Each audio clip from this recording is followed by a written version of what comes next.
Hemos dejado todo lo que es... No se ha invertido un solo peso en las pequeñas empresas. No, cero. No se ha invertido un solo peso en dinamizar lo que son los ciclos del consumo desde abajo arriba y que pasa desde el mantenimiento de los hospitales o las carreteras. No se ha invertido. Es decir, no hay que confundir las macroobras, el tren anfibio, el aeropuerto del AIFA, Dos Bocas, no hay que confundir las obras presidenciales. Pregunta. ¿Por qué México ha tenido un promedio bastante malo de 2.5 de crecimiento anual con otros gobiernos? No, 0.44%. No, Andrés, no el de Andrés. Anual durante los... No, no me refiero al de Andrés. Okay. Sino, antes de Andrés, Enrique, Felipe, todos ellos tenían un promedio de crecimiento de 2,5 anual del PIB. Salieron con un 15% de crecimiento en 6 años. ¿Qué hizo equivocadamente Andrés, además de ser presidente, para que no crezcamos? ¿Dónde metió el dinero para que no crezcamos? ¿O por qué no crecimos? Mira, hay muchas cosas que ya al término casi... Estamos en el año Hidalgo, este es el último año de este sexenio. Otra cosa es que no quiera o que no pueda ser o que estemos viviendo una situación tan fantástica como la que estamos viviendo. Pero nosotros no le hemos apostado a una estructura de crecimiento. Nosotros no le hemos apostado. Nosotros, Gobierno de México, sexenio actual, no le hemos apostado a crear las condiciones para que al mismo tiempo que se reparte el dinero a manos llenas en los programas sociales se genere el dinero para poder hacerlo. Hemos dejado todo lo que es... No se ha invertido un solo peso en las pequeñas empresas. No, cero. No se ha invertido un solo peso en dinamizar lo que son los ciclos del consumo desde abajo arriba y que pasa desde el mantenimiento de los hospitales o las carreteras. No se ha invertido. Es decir, no hay que confundir las macroobras, el tren anfibio, el aeropuerto del AIFA, Dos Bocas, no hay que confundir las obras presidenciales con lo que son los modelos de desarrollo del país.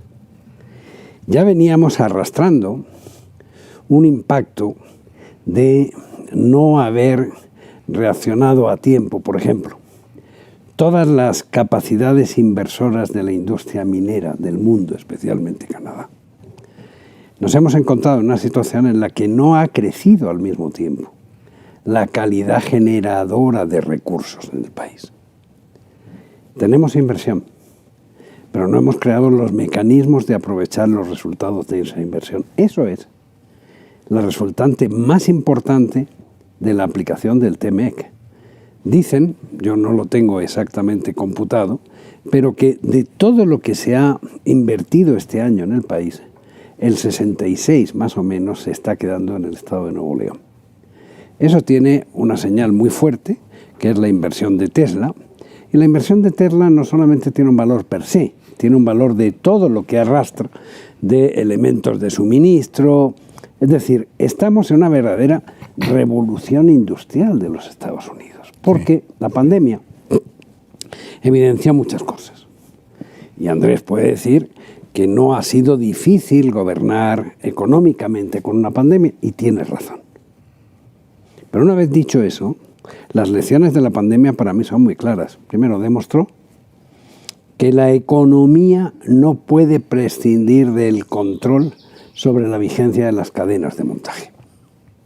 Las cadenas de montaje fueron la clave hasta incluso de la interrupción de la producción militar en los Estados Unidos, y nos afectó. Gran parte de la dinamización del TMEC es la necesidad de preservar las cadenas de montaje.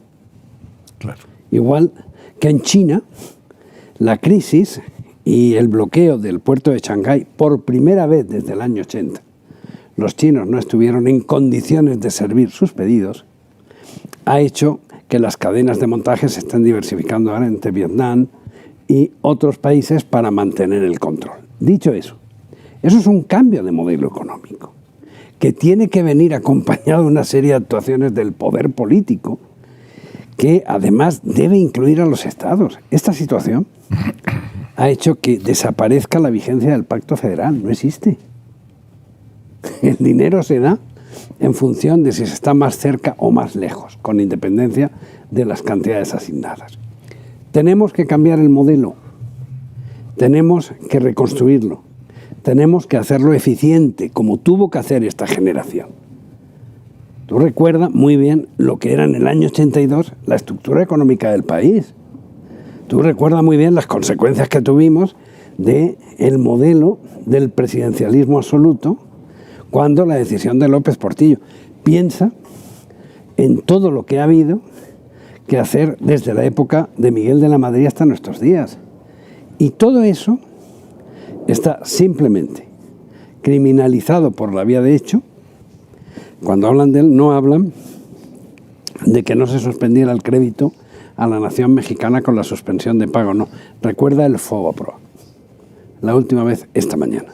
Ahorita, nada más les adelanto, hoy Andrés en la mañanera le echó carroña a Ángel, les vamos a enseñar el video y Ángel tiene el derecho de contestar y va a contestar. Claro, pero terminando. Sí.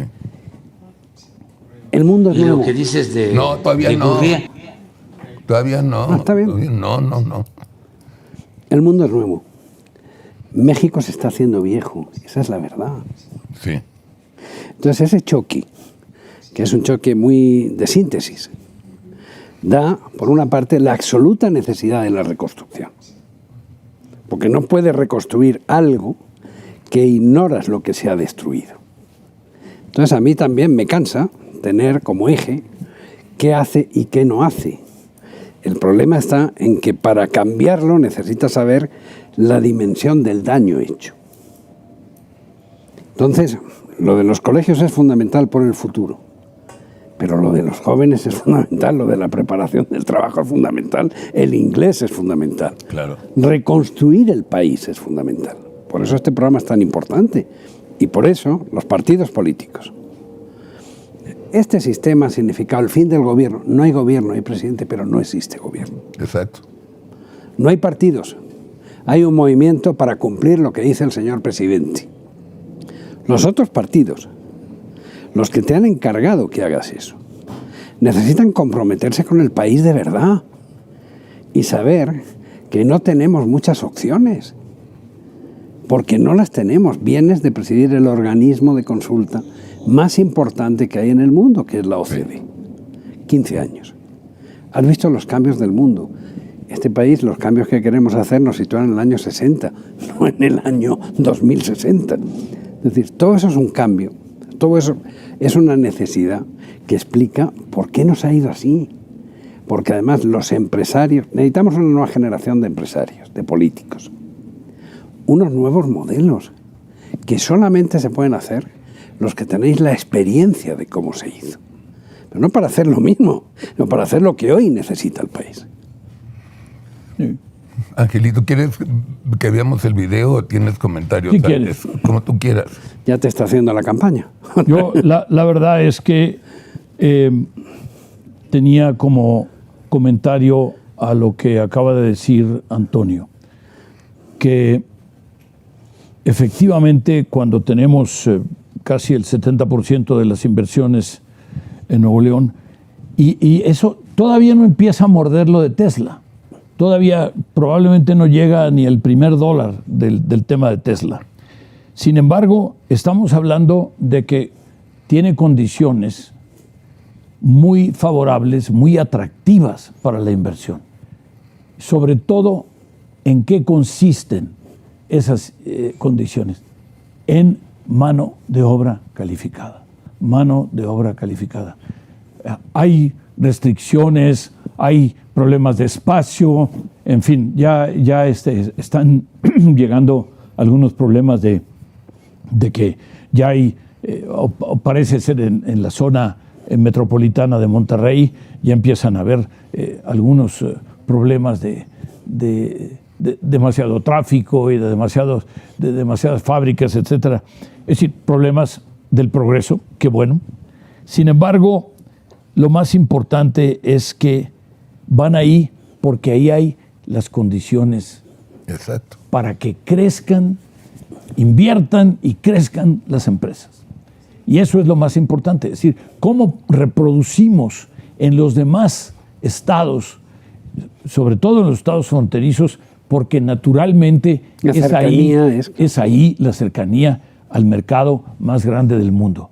Sin embargo, ¿cómo podemos, por ejemplo, habilitar al sureste para que a través del Golfo ataquemos al este de los Estados Unidos, que es tan rico y tan importante como lo es el oeste, al cual estamos atacando ahora con Texas. el TLC, ¿no? Texas, California, etcétera, ¿no? En fin, pero estamos hablando de Nueva York, estamos hablando de la capital de los Estados Unidos. Y del otro socio, de Canadá. Y de Canadá también. Entonces, ahí pues podemos llegar por los dos lados, ¿no? Entonces, eso es lo más importante. Es decir, eso es para lo que nos tenemos que preparar. Tenemos que ser los más entusiastas, integradores de la zona económica de Norteamérica, para que entonces nos convirtamos en competitivos ante el resto del mundo, pero además que eso beneficie a los mexicanos. Sí. Que aquí se establezcan más fábricas. Y el problema no es que estén llegando algunas fábricas. El otro día hablábamos de una estadística que decía que solo el 5% de la inversión es nueva. Nueva. Quiere decir, básicamente, toda es de la inversión que ya está acumulada o que se aumenta. Sin embargo, el hecho de que solo el 5% sea nueva te sugiere que el nearshoring y que las tensiones estas entre China y Estados Unidos, que está relocalizando a muchas industrias, no es a México. Sí, tenemos lo de Tesla y tenemos otros casos. Pero está allá en Costa Rica. Pero el problema es que no es a México. ¿Por qué? Porque aquí estamos espantando a la clientela. Sí. Para empezar, perdón Sí. por la tenemos un pronunciamiento presidencial que no sabe si quiere el TEMEC. Es decir, el TEMEC le molesta. Porque aunque lo firmó él, se empezó a negociar en el gobierno de Peña Nieto y se terminó con él, nunca ha sido importante para él. Y es el hecho económico más importante de la historia del país, según yo, en los últimos Pero bueno, 40 como años. dices, ya estamos en el año de Hidalgo. Ya. Un año pasa rápido. Ya. Bueno, pues Desastre